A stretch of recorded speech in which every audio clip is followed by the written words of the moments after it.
ছাগলের যে একটা খাবার। আপনার নাম? আমার নাম অদলক ব্যাপারী। অদলক ব্যাপারী।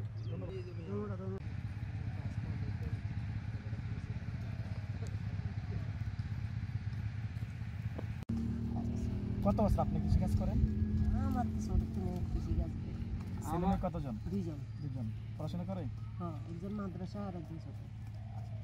মনে কোনো ফসল টসল হয় নাই, মনে করেন শুধু মানুষের না, গরু বাছুর হইতে সব কিছু মনে করেন মানে উঠে গেছে। কিন্তু মনে করেন চলাফেরা মানুষের খুব কষ্ট, মাঠ মায়ের খেতে গৃহস্থী হয় নাই।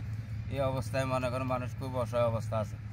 তা এখন তো আপনারা যে পানি মানে নেমে যাওয়ার পরে তো আবার এখন যে শীতকালীন সবজি করছেন, তারপরে আমরা তরি তরকারি টমেটো অথবা বেগুন এসবগুলি খেতে গৃহস্থী করতে নিছি।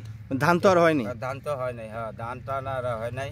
ধান খেতে এবার তো একবার পুরা সারা বাংলাদেশে, খালি জায়গা না, সারা বাংলাদেশে মার গেছে। এখন আমরা লাগাইতে আছি সবজি, শাক সবজি, টমেটো, কালাবায়ুম, মনে করেন আলু, বিভিন্ন রকম ফসল লাগাইতে আছি। কবি তরকারি, পালং শাক, লাল শাক, মূলা। বছরে আমাদের রোপা আমনের লক্ষ্যমাত্রা ছিল ৮৩৭৩ হেক্টর।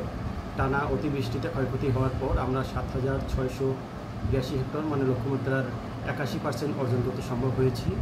এছাড়াও আমাদের সামনে আসন্ন বড় লক্ষ্যমাত্রা হচ্ছে ১০০৮০ হেক্টর। আমরা আশা করছি আমনের যে ক্ষয়ক্ষতি সেটা আমরা বোরো ধান দিয়ে ক্ষতি পুষিয়ে নিতে সক্ষম হব।